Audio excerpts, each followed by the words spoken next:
क्या स्वादिष्ट तरबूज है। अरे वाह, तरबूज खाने में उतना मजा नहीं जितना तरबूज को नष्ट करने में आ रहा है। यहाँ पर आकर मैंने कोई भी गलती नहीं की। यहाँ पर तो कितनी सारी फसलें खड़ी हैं खाने के लिए। आज तो मैं जी भर कर खाऊंगा और बाकी अपने पैरों के नीचे नष्ट कर दूंगा। वो सुअर जंगल से भागकर आया था। वो प्रत्येक दिन लोगों की फसलों को बर्बाद कर रहा था।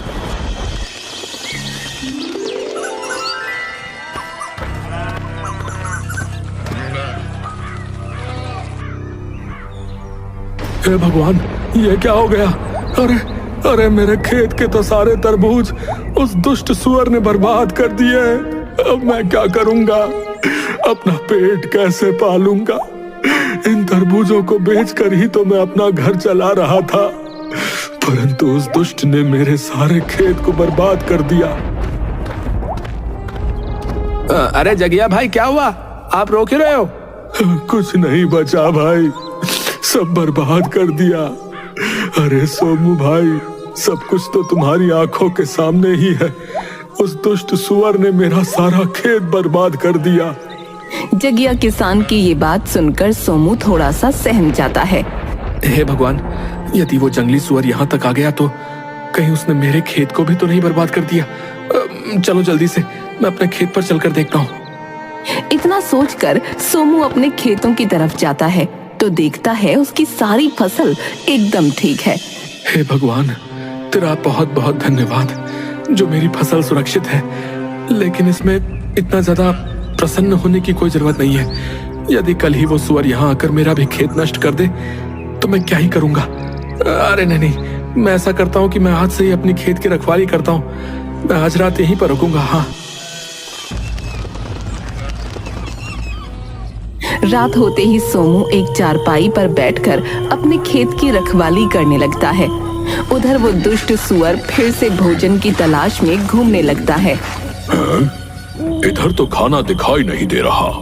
मैं ऐसा करता हूँ कि उधर को ही चलता हूँ जहाँ कल ढेर सारे तरबूज खाए थे। इतना सोचकर सुअर उधर को ही चल देता है जिधर जगिया का खेत था। रास्ते में ही सोमू का खेत भी पड़ता था जिसमें सोमू ने खरबूजे बो रखे थे। अरे वाह, इधर से कितनी अच्छी खुशबू आ रही है। चलो इधर ही चलता हूँ। वैसे भी कल मैंने तरबूज बहुत खाए थे, आज किसी नई चीज का स्वाद लेता हूँ। इतना सोचकर सुअर सोमू के खेत की तरफ बढ़ता है। सामने से सुअर को आता देख सोमू के पसीने छूट जाते हैं। अरे बाप रे बाप, इतना बड़ा सुअर, और इसके दांत तो देखो। अरे बाप रे बाप, इतने नुकीले दांत, ये कितना खतरनाक है भाई। अरे हट जा हट जा, भाग जा, दुष्ट सुअर, भाग यहाँ से, नहीं तो मैं तुझे मार डालूंगा। मैं प्यार से बोल रहा हूँ, भाग जा यहाँ से। इतना बोलकर सोमू डंडा लेकर सुअर की तरफ बढ़ता है, लेकिन सुअर सोमू से बिल्कुल भी नहीं डरा। वहाँ से भागना तो दूर, सुअर और उल्टा सोमू पर हमला करने के लिए आगे बढ़ता है और सोमू को पूरे खेत में दौड़ाने लगता है। अरे मूर्ख सुअर, तू यहाँ क्या कर रहा है? अरे मेरे ही खरबूजे खाकर मुझ पर ही हमला कर रहा है। अरे मुझे लगता है ये सुअर पागल हो गया है। अरे भागो, आज तो गया काम से सोमू। अरे भाग भाई भाग।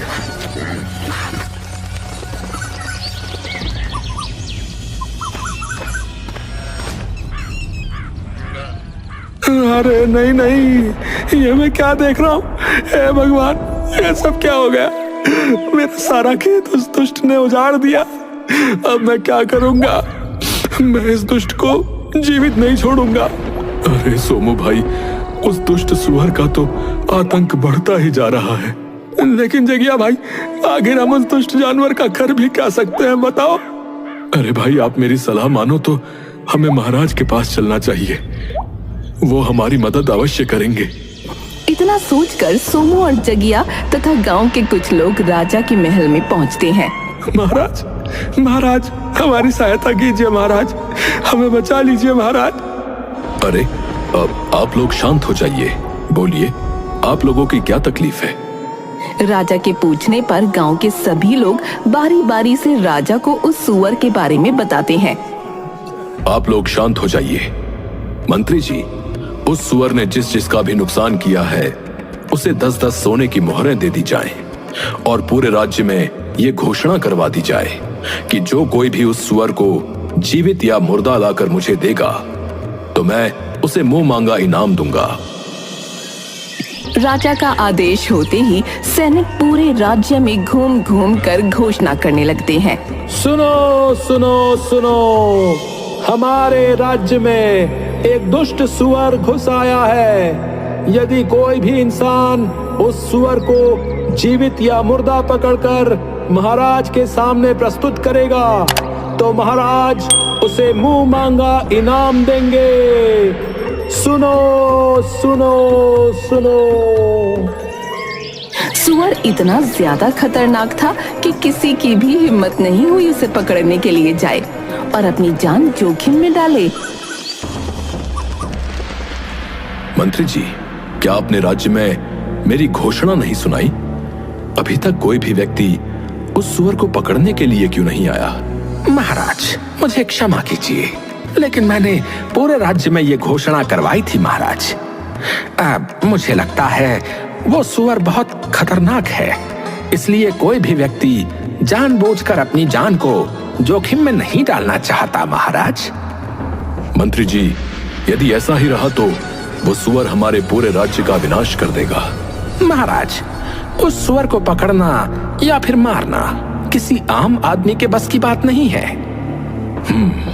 मुझे लगता है मुझे अपनी शर्त को बदलना होगा। इसलिए मंत्री जी, तुम जाओ और पूरे राज्य में ये घोषणा कर दो, यदि कोई भी मुझे उस सुअर को जीवित या मुर्दा पकड़ कर देगा तो मैं उसे अपना आधा राज्य तथा अपनी राजकुमारी का विवाह भी उसी वीर के साथ करवा दूंगा। जैसा आप कहे महाराज। सुनो सुनो सुनो, राजा ने अपनी शर्त बदल दी है। अब यदि कोई इंसान उस सुअर को जीवित या मुर्दा लाकर राजा को देगा तो राजा उसे अपना आधा राज्य दे देंगे तथा अपनी पुत्री का विवाह भी उसी के साथ कर देंगे। सुनो सुनो सुनो। सैनिक पूरे राज्य में ये घोषणा करते हैं। उन सैनिकों की बात दो भाई चुपचाप खड़े होकर सुन रहे थे। बड़े भाई का नाम बिलुआ था और छोटे का नाम कलुआ था। बिलुआ बड़े ही कुटिल स्वभाव का था, जबकि कलुआ को तो मानो गाय भांति भोला था। वो दोनों ही बहुत गरीब थे। अरे कलवा, क्या तुमने भी वही सुना जो मैंने सुना है? हाँ भैया, आपने एकदम ठीक ही सुना है। अरे अब तो मैं ही उस सुअर को मार कर लाऊंगा और राजकुमारी से विवाह कर बन जाऊंगा इस राज्य का राजा। इसीलिए मैं तो चला महाराज के पास। इतना कहकर बिलुआ वहाँ से चला जाता है और कलुआ भी अपने घर की तरफ चला जाता है। महाराज, महाराज, मैं लाऊंगा उस दुष्ट सुअर को मारकर। राजकुमारी से तो सिर्फ मैं ही विवाह करूंगा। आप विवाह की तैयारी कीजिए महाराज, मैं जल्दी ही वापस आऊंगा। इतना बोलकर बिलुआ जंगलों की तरफ चला जाता है। उधर उसका छोटा भाई कलुआ अपने बीमार पिता को सारी बात बताता है। पिताजी, इसके अलावा हमारे पास और कोई दूसरा रास्ता भी नहीं है। तिल तिल मरने से अच्छा है कि कोई वीरता भरा कार्य करता हुआ मर जाऊं। पुत्र, तुम ऐसा क्यों बोल रहे हो? तुम अपने आप को ही क्यों कोसते रहते हो? पिताजी, और मैं क्या करूं? एक बेटा होने का मैं कोई भी फर्ज नहीं निभा पा रहा। यदि मैं आपकी दवाई भी नहीं ला पा रहा तो मैं कैसा बेटा हूं पिताजी? भैया तो कुछ भी नहीं करते, दिन भर इधर उधर घूमते रहते हैं। मैं अकेला घर नहीं चला पा रहा पिताजी, मैं क्या करूं? पुत्र, तुम दुखी मत हो, भगवान पर भरोसा रखो, सब ठीक हो जाएगा। पिताजी, यदि सचमुच भगवान सब कुछ ठीक कर देंगे तो मैं भगवान के सहारे ही उस दुष्ट सुअर को पकड़ने के लिए जाऊंगा। यदि ईश्वर ने चाहा तो मैं अवश्य अपने मकसद में कामयाब होऊंगा। हाँ, ठीक है बेटा, यदि तुम्हारी यही इच्छा है तो तुम जा सकते हो। जाओ पुत्र, भगवान तुम्हारी सहायता अवश्य करेंगे। ठीक है पिताजी, अब मैं चलता हूँ। इतना बोलकर कलुआ महल की तरफ चल पड़ता है और जल्दी ही महल में पहुंच जाता है। महाराज, मुझे आपकी शर्त मंजूर है। मैं लाऊंगा उस सुअर को। मुझे जाने की आज्ञा दी जाए महाराज। ठीक है पुत्र, तुम जा सकते हो।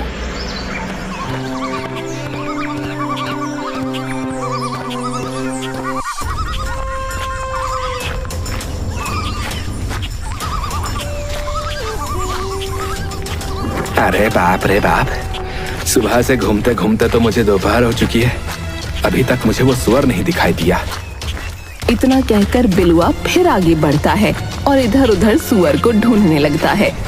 अरे राम राम राम राम, इतनी कड़कती धूप में मुझसे चला नहीं जा रहा है। भाड़ में जाए वो सुअर, अब तो मैं इससे आगे और नहीं चल सकता। मैं ऐसा करता हूँ कि इसी पेड़ के नीचे लेटकर थोड़ा सा आराम कर लेता हूँ। इतना कहकर बिलुआ उसी पेड़ के नीचे लेटकर सो जाता है। उधर कलुआ बेचारा कड़कती धूप में ही उस सुअर को ढूंढता है। अरे रुक जाओ बेटा, मेरी बात सुनो। कलुआ जैसे ही पीछे मुड़कर देखता है तो उसके सामने एक बूढ़ा बौना आदमी खड़ा था, जिसके हाथ में एक तलवार थी। बोलिए बाबा, आप मुझसे क्या कहना चाहते हैं? अरे बेटा, तुम तो कितने कठोर हो। इस कड़कती धूप में भी पैदल चलकर उस सुअर को ढूंढ रहे हो। वाकई तुम कितने परिश्रमी हो। इसलिए मैं तुम्हें कुछ देना चाहता हूँ पुत्र। बोलिए बाबा, आप मुझे क्या देना चाहते हैं? बेटा, तुम मेरी इस तलवार को ले लो। ये तलवार बहुत शक्तिशाली है। इसके वार से आज तक कोई भी शत्रु नहीं बच पाया। लेकिन बाबा, आप हो कौन और आप ये तलवार मुझे क्यों दे रहे हैं, जबकि आप खुद इस तलवार से उस दुष्ट सुअर को मारकर राजा से बहुत कुछ प्राप्त कर सकते हैं? बेटा, मैं यहीं पास के गांव में ही रहता हूँ। जब मुझे पता चला कि तुम उस सुअर को मारने के लिए जा रहे हो, तो मैंने सोचा कि क्यों ना मैं इस तलवार को तुम्हें दे दूं। क्योंकि बेटा, अब तो मैं बूढ़ा हो चुका हूँ और मैंने अपनी सारी जिंदगी जी ली। लेकिन अभी तुम्हारी तो सारी जिंदगी पड़ी है। इसलिए बेटा, मुझसे ज्यादा तुम्हें इस तलवार की आवश्यकता है। इसलिए तुम इस तलवार को रख लो। ठीक है बाबा, लाइए, मुझे अपनी ये तलवार दे दीजिए।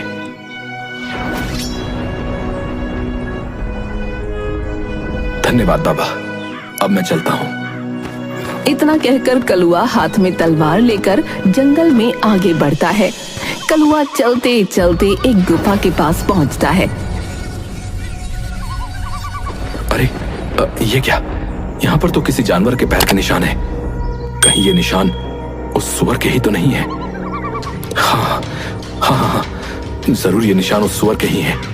चलो, मैं इस गुफा के भीतर चलकर देखता हूँ। इतना कहकर कलुआ गुफा के भीतर घुस गया। ये गुफा तो कितनी डरावनी है। आखिर वो सुअर कहां पर हो सकता है? अरे, इधर से तो किसी की आवाज आ रही है। कहीं इस ओर ही तो वो सुअर नहीं है? इतना कहकर कलुआ उसी ओर चल पड़ता है जिस ओर से वो आवाज आ रही थी। कुछ दूर चलते ही कलुआ देखता है कि वो जंगली सुअर कुछ तरबूज और फलों को खा रहा है।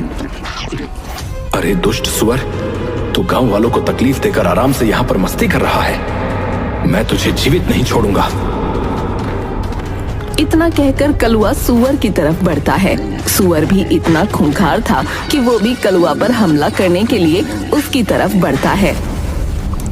सुअर जैसे ही कलुआ के ऊपर छलांग मारता है, तभी कलुआ अपनी तलवार को सुअर के सीने में उतार देता है। इस प्रकार वो दुष्ट सुअर कलुआ के हाथों मारा जाता है। सुअर तो मर गया। चलो, अब इसे अपने कंधों पर उठा कर ले चलता हूँ। इतना कहकर कलुआ उस सुअर को अपने कंधों पर लाद कर चल देता है। कलुआ चलते चलते वहीं से गुजरता है जहाँ उसका बड़ा भाई एक पेड़ के नीचे लेटकर सो रहा था। अरे, बड़े भैया तो यहाँ पर सोए हुए हैं। चलो, मैं उन्हें जगाकर अपने साथ ले चलता हूँ। कहीं किसी जंगली जानवर ने इन्हें यहाँ पर देख लिया तो इन्हें नुकसान भी पहुंचा सकते हैं। अरे भैया, उठिए, देखिए, मैं उस सुअर को मार कर ले आया हूँ।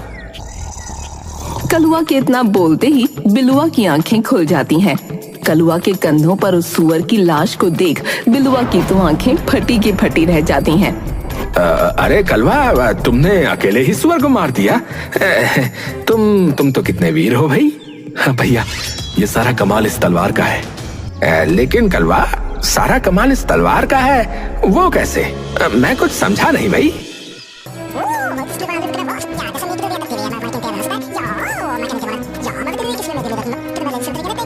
ओ अच्छा, तो कमाल इस तलवार का है। मुझे कुछ भी करके इस सुअर को हथियाना होगा। यदि ये सुअर को लेकर राजा के पास पहुंच गया तो राजा का आधा राज्य तथा राजकुमारी इसकी हो जाएगी। अरे नहीं नहीं, मेरे जीते जी ये कभी मैं नहीं होने दूंगा। क्या हुआ भैया, आप कहाँ खो गए? अरे नहीं नहीं भाई, मैं सोच रहा था कि तुम जो है इस सुअर का शिकार करके काफी ज्यादा थक गए होगे भाई। तुम ऐसा करो, इसी पेड़ के नीचे लेटकर थोड़ा सा आराम करो। मैं अभी तुम्हारे लिए कुछ फल लेकर आता हूँ, तुम थोड़ा सा कुछ खा लो, फिर हम चलेंगे घर को, ठीक है? भैया जैसी आपकी इच्छा, मैं यहीं पर रुक जाता हूँ। इतना सुनकर बिलुआ जल्दी ही वहाँ से चला जाता है। बिलुआ चलते चलते एक आम के पेड़ के पास पहुँचा। अरे वाह, इसमें तो कितने सारे आम लगे हुए हैं। चलो इसी में से कुछ आम तोड़ लेता हूँ। बिलुआ तुरंत ही एक पत्थर उठाता है और पेड़ पर फेंकता है तो कुछ आम टूटकर नीचे गिर जाते हैं। अब मैं ऐसा करता हूँ कि इन आमों के ऊपर इन जहरीली पत्तियों का रस लगा देता हूँ। कलवा जैसे ही आम खाएगा तो उसका काम तमाम हो जाएगा।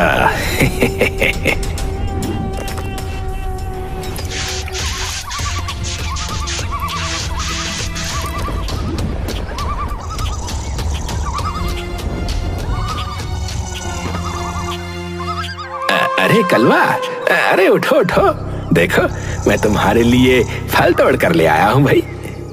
इतना सुनते ही कलुआ आंखें खोलकर देखता है तो उसके सामने कई सारे आम के फल रखे हुए होते हैं। कलुआ उसमें से एक आम का फल उठा लेता है। भैया आप भी खाइए ना, आप चुपचाप क्यों बैठे हैं? अरे नहीं नहीं भाई, मैं ये फल नहीं खा सकता। ये फल तो मैं सिर्फ तुम्हारे लिए लाया हूँ। मैं तो पेड़ के पास बैठकर ढेर सारे फल खा कर आया हूँ। अब तो मेरे पेट में बिल्कुल भी जगह नहीं बची है कि मैं कुछ और खाऊं। अच्छा ठीक है भैया, मैं कुछ फल खा लेता हूँ और कुछ फल पिताजी के लिए भी ले चलता हूँ। कलुआ तुरंत ही आम के फलों को खाने लगता है। कलुआ ने अभी मुश्किल से एक ही आम का फल खाया था। अरे भैया, भैया ये कैसा आम था? इसे खाकर तो मुझे चक्कर से आने लगे हैं। इतना कहकर बेचारा कलुआ जमीन पर गिर जाता है। अरे वाह वाह, कलवा तो गया काम से। अब तो मैं बनूंगा राजा। चलो मैं ऐसा करता हूँ कि इसकी लाश को कहीं दूर झाड़ियों में दफना देता हूँ।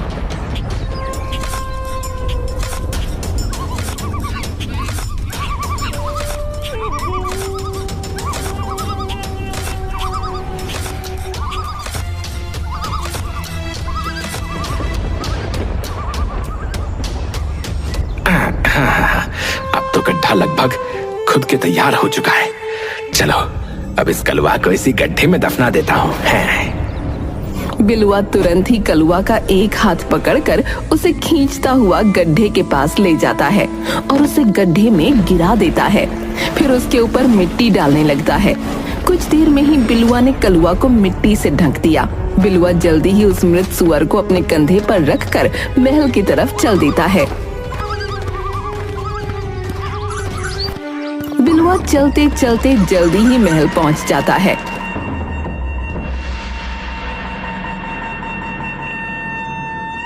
राजा बिलुआ के कंधे पर लदे उस सुअर को देखकर आश्चर्य में पड़ जाता है।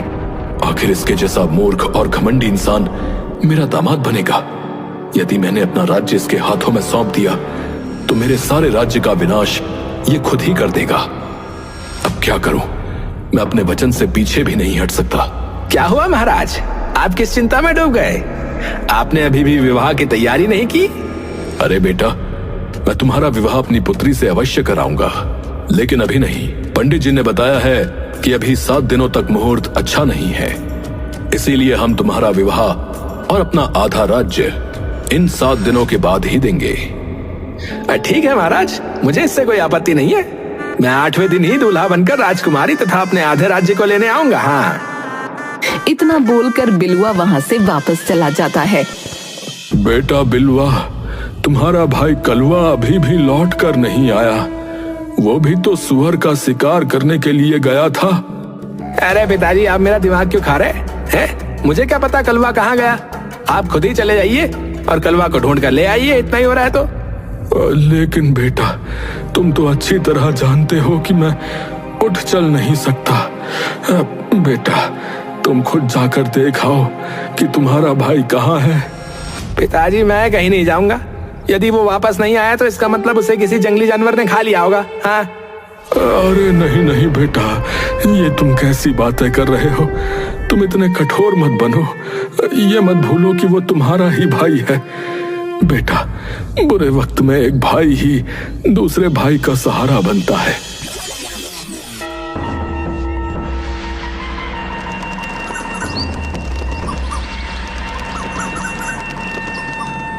महाराज, 7 दिन तो गुजर गए। आज तो शुभ मुहूर्त है। आप जल्दी से मेरा विवाह राजकुमारी से करके मुझे अपनी आधी संपत्ति दे दीजिए। हाँ। हे भगवान, क्या मेरी पुत्री का भाग्य इसी दुष्ट के भाग्य से जोड़ दिया गया है? यदि ऐसी बात है प्रभु, तो मैं खुशी खुशी अपनी पुत्री का विवाह इसी के साथ करने के लिए तैयार हूं। अब ठीक है, जरा बैठो। मैं अपने पूरे राज्य में अपनी बेटी के विवाह की घोषणा करवा दूं। मंत्री जी, जाइए और राजकुमारी के विवाह की घोषणा करवा दीजिए और कह दीजिए कि सभी लोग जल्दी से जल्दी राजकुमारी के विवाह में सम्मिलित हों। सुनो सुनो सुनो, राजा की पुत्री का आज विवाह है, इसलिए सभी लोग राजा के महल में जल्दी से जल्दी पहुंच जाएं। सुनो सुनो सुनो।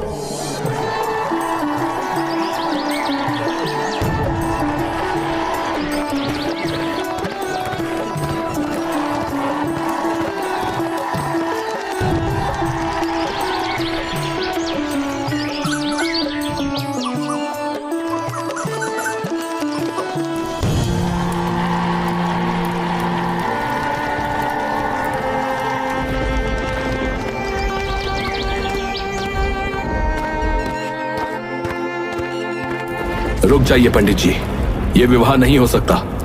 अरे बेटा, तुम कहां से आ गए? तुम तो मर गए थे ना?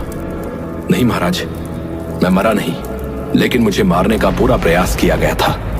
लेकिन कलवा, तुम्हें किसने मारने की कोशिश की? बताओ मुझे। महाराज, मुझे मारने वाला कोई और नहीं बल्कि मेरे बड़े भैया ही हैं। लेकिन कलवा, तुम इतने दिनों से कहां थे? फिर कलुआ अपनी सारी कहानी वहाँ पर खड़े सभी लोगों को सुनाने लगता है।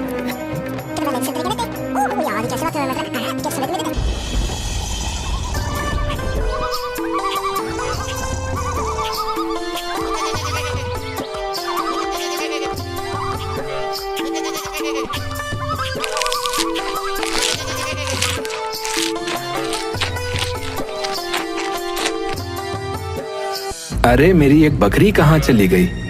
अभी तो मेरी दोनों बकरियां यहाँ घास चर रही थी, लेकिन अचानक से कहाँ चली गई?